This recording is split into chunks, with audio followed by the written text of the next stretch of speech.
اللہ جل شانہ ان سے بکثرت کلام کرتا ہے، میں ان میں سے ہوں، کیا یہ حضرات عابد و زاہد نہ تھے؟ اور پھر مرزا کو کس نے محدث کہا؟ اور کیا عمل کی بجائے صرف دعویٰ کرنے سے انسان متقی کہلا سکتا ہے؟ مرزا قادیانی کی علمدانی کے بارے میں، مرزا قادیانی کوئی علمی شخصیت نہ تھا۔ دین اسلام کی وہ بنیادی معلومات جن سے معمولی دینی مطالعہ رکھنے والا شخص بھی واقفیت رکھتا ہے، مرزا قادیانی ان سے بھی کورا تھا، جبکہ دعویٰ امام الزمان، مہدی، مسیح اور نہ جانے کیا کیا تھا۔ حالانکہ امام الزمان کی علمی قوت کے بارے میں لکھتا ہے، امام الزمان کو مخالفوں اور عام سائلوں کے مقابل پر اس قدر الہام کی ضرورت نہیں جس قدر علمی قوت کی ضرورت ہے۔ خزائن جلد 13 صفحہ نمبر 480۔ لیکن مرزا قادیانی کی علمی قوت اور معلومات کی وسعت کس قدر تھی، چند مثالیں ملاحظہ فرمائیں۔ تاریخ کو دیکھو، حضرت صلی اللہ علیہ وسلم وہی ایک یتیم لڑکا تھا جس کا باپ پیدائش سے چند دن بعد ہی فوت ہو گیا تھا۔ خزائن جلد نمبر 23 صفحہ نمبر 465۔ قارئین کرام، مرزا قادیانی کی سیرت رسول اللہ صلی اللہ علیہ وسلم سے متعلق معلومات دیکھیے۔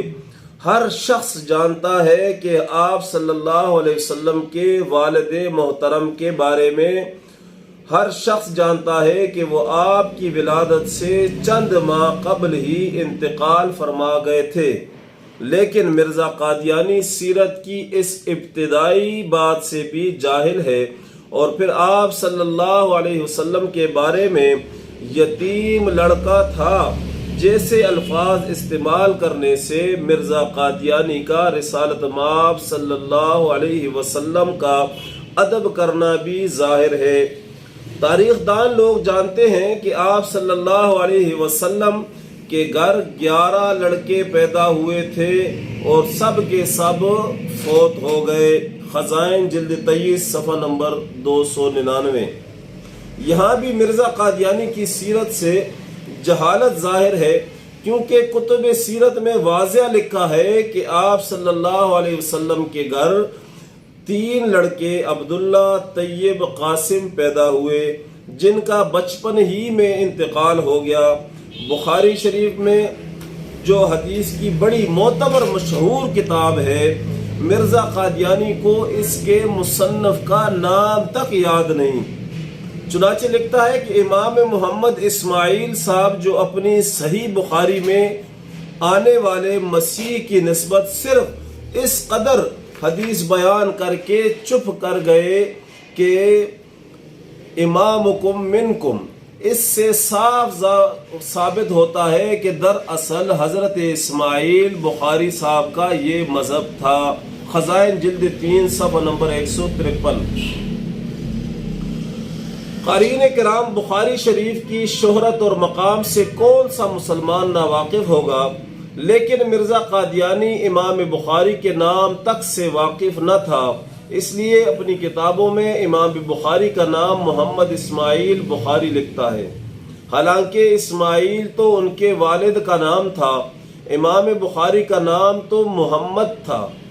یہ ہے مرزا قادیانی کی علم حدیث سے جہالت کا بعین ثبوت، اور یہ اس شخص کی حالت ہے جو کہتا ہے کہ میں حکم بن کر آیا ہوں، اس لیے میں جس حدیث کو غلط کہہ دوں وہ مردود ہے، چاہے وہ محدثین کی شہادت اس کی صحت پر ہو، نعوذ باللہ۔ اور جو یہ کہتا ہے کہ میری وحی کے مقابل حدیث کو ردی کی طرح پھینک دو، نعوذ باللہ۔ اہل علم جانتے ہیں کہ مشہور عالم حافظ ابن حجر مکی شافعی المذہب تھے، لیکن مرزا قادیانی نے اپنی وحی کے ذریعے ان کا حنفی ہونا لکھا ہے۔ ملاحظہ فرمائے فتاوی ابن حجر، جو حنفیوں کی ایک نہایت معتبر کتاب ہے، خزائن جلد نمبر 14 صفحہ نمبر 315۔ یہاں مرزا قادیانی نے شوافع کی معتبر کتاب فتاوی ابن حجر کو حنفیوں کی معتبر کتاب کہہ کر فقہ سے جہالت کا ثبوت دیا ہے۔ بھلا جو شخص فقہ کی کتابوں کے سرسری تعارف سے ناواقف ہو وہ اصول فقہ اور فقہ کے باریک مسائل کو کیا جانتا ہوگا؟ اور کیا ایسا جاہل شخص اجتہاد کا اہل ہو سکتا ہے؟ قارئین کرام، مرزا قادیانی کی عجیب الخلقت شخصیت کے مختلف گوشوں سے چند نمونے آپ کے سامنے رکھے ہیں، جس سے واضح ہوتا ہے کہ یہ بدخصلت اس فرش خاکی پر جنم لینے والا بدترین انسان تھا، جس کے رگ و ریشے پر شیاطین کی حکمرانی تھی، جس کی زبان گالیوں اور گستاخیوں کی مشین گن تھی، شراب اور افیون جیسے نشے کا عادی اور زنا اور حرام کاری جیسے فعل شنیع میں مبتلا تھا، پرلے درجے کا جاہل مطلق اور محبوط الحواس تھا، جھوٹ اور افتراء کا پلندہ تھا۔ اللہ جل شانہ سے دعا ہے کہ ہمارے سادہ لوح مسلمانوں کو بلکہ انسانیت کو ان کی ریشہ دوانیوں سے دور رکھے۔ انشاءاللہ اگلے سبق کے ساتھ دوسری ویڈیو میں حاضر ہوں گے، تب تک کے لیے اللہ حافظ والسلام۔